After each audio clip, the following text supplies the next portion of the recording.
Municipal ఎన్నికలు నిర్వహించాలని చెప్పి రాష్ట్ర ప్రభుత్వ నిర్ణయాన్ని వ్యతిరేకిస్తూ బీసీ జేఏసీ ఆధ్వర్యంలో తెలంగాణ రాష్ట్ర వ్యాప్తంగా ఎక్కడికక్కడ అన్ని నియోజకవర్గాలు, మండల కేంద్రాలు, జిల్లా కేంద్రాల్లో పెద్ద ఎత్తున నిరసన కార్యక్రమాలు చేపట్టడం జరిగింది.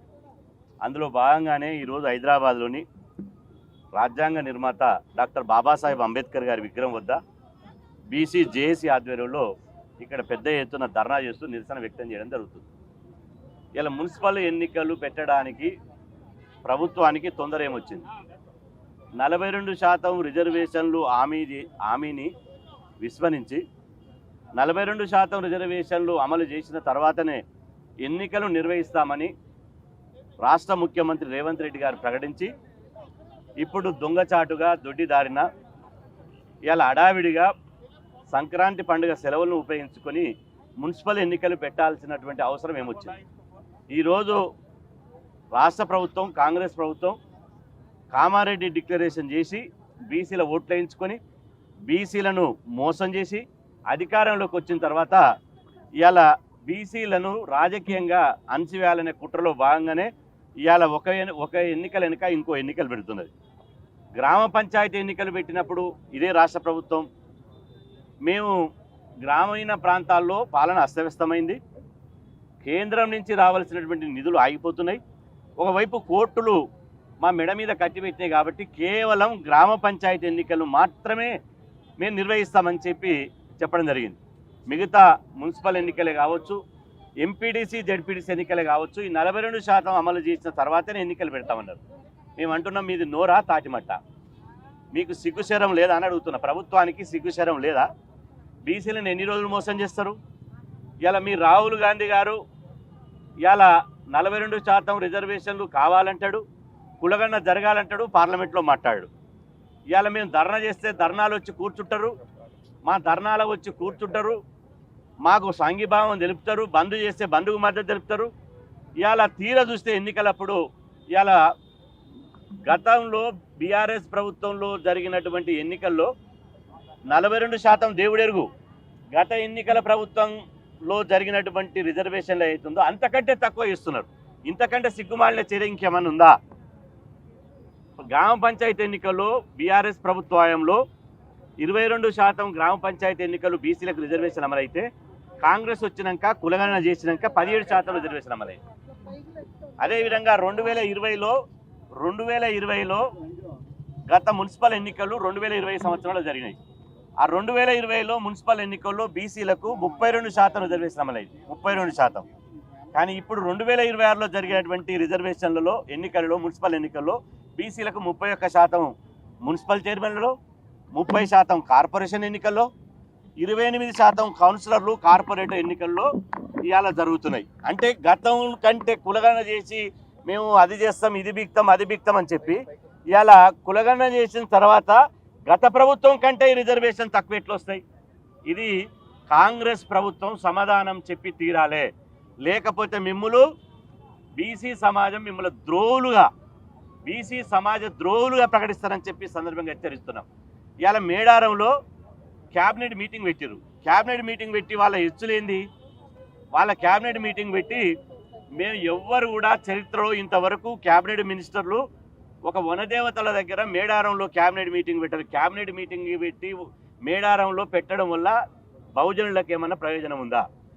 బహుజనుల దేవతలు సమ్మక్క సారక్క దగ్గర మీరు క్యాబినెట్ మీటింగ్ పెట్టి బీసీ, ఎస్సీ, ఎస్టీల కోసం ఒక్క నిర్ణయం అయినా తీసుకురా? క్యాబినెట్లో మేడారంలో మీరు క్యాబినెట్ సమావేశం పెట్టి ఒక్క నిర్ణయం అయినా బీసీ, ఎస్సీ, ఎస్టీల కోసం తీసుకున్నారా?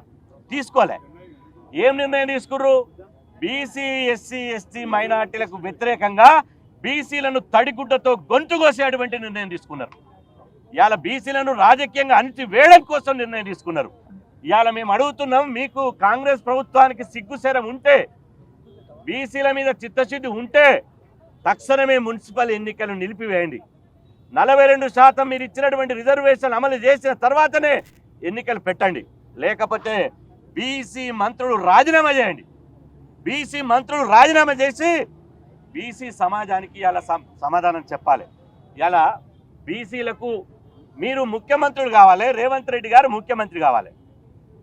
అదేవిధంగా వాళ్ళు రెడ్డిలు మంత్రులు కావాలి, అగ్ర కులాలు మంత్రులు కావాలి, ఎంపీలు కావాలి, ఎమ్మెల్యేలు కావాలి. కానీ బీసీలు సర్పంచ్లు కావద్దు, ఎంపీడీసీలు కావద్దు, జెడ్పీడీసీలు కావద్దు, కౌన్సిలర్ కావద్దు, కార్పొరేటర్ కావద్దు, మున్సిపల్ చైర్మన్ కూడా కావద్దు. ఏం కావాలి బీసీలు? బీసీలను బిడ్డ ఖబర్దార్, బీసీ వ్యతిరేక ప్రభుత్వమా, అంతిమ బిడ్డ మీకు అంతిమ గడియలు దగ్గర పడ్డాయి, మీకు రోజులు దగ్గర పడ్డాయని హెచ్చరిస్తున్నా. మీరు గతంలో నెదురుమల్లి జనార్దన్ రెడ్డి ఎట్లయితే బీసీలతో గోక్కొని ముఖ్యమంత్రి పీఠాన్ని కోల్పోయిండో, బీసీలతో మీరు గోక్కుంటే అదే గతి పడుతుందని చెప్పి హెచ్చరిస్తున్నాం. ఇవాళ ప్రతిపక్ష పార్టీలు ఉన్నాయి, ప్రతిపక్ష పార్టీలకు ఎంత సిగ్గు ఎగ్గు లేదంటే ప్రభుత్వం తానా అంటే ఈ తందనా అంటున్నాయి, అవి తానా అంటే ఈ తందనా అంటున్నాయి. ఎందుకంటున్నాయి? మున్సిపల్ ఎన్నికలు పెడతాంటే బీజేపీ నేను సై, బీఆర్ఎస్ నేను సై. అరే మీకు నిజంగా బీసీల మీద చిత్తశుద్ధి ఉంటే రేవంత్ రెడ్డి గారిని ఎందుకు నిలదీయడం లేదు?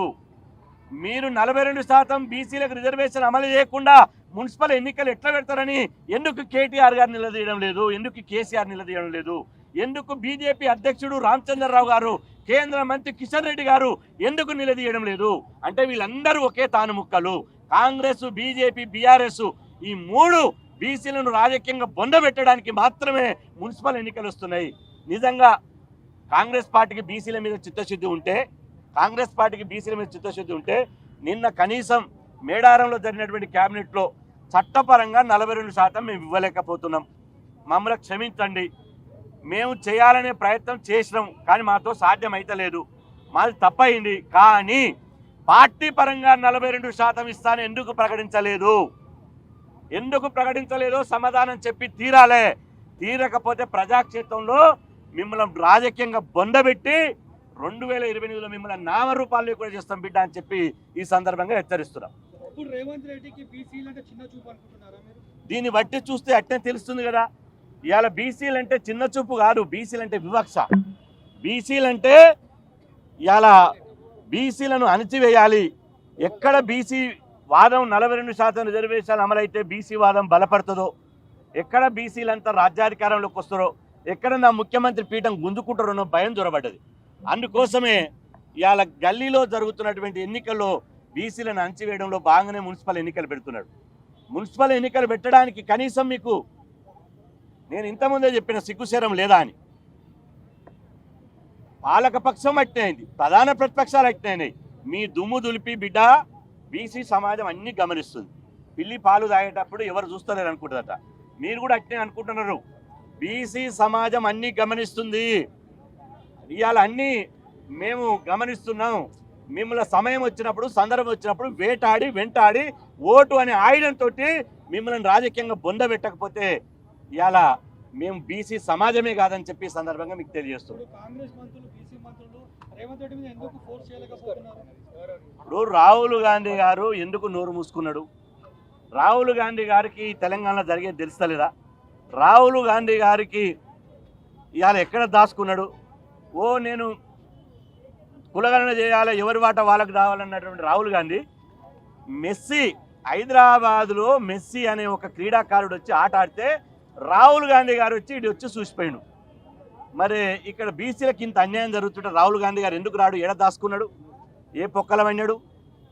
రాహుల్ గాంధీ గారు బీసీలను ఎన్నిసార్లు మోసం చేస్తాడు బిడ్డ? నెహ్రూ కాంగ్రెస్ మోసం చేసింది అన్నారు. మరి రాహుల్ గాంధీ కాంగ్రెస్ ఏం చేస్తుంది?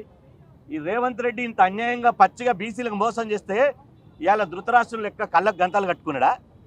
ఇవాళ మమ్మల్ని బీసీలను మోసం చేసి దగా చేసినందుకు మీకు ప్రతిఫలాన్ని త్వరలో చూపిస్తామని చెప్పి హెచ్చరిస్తున్నా.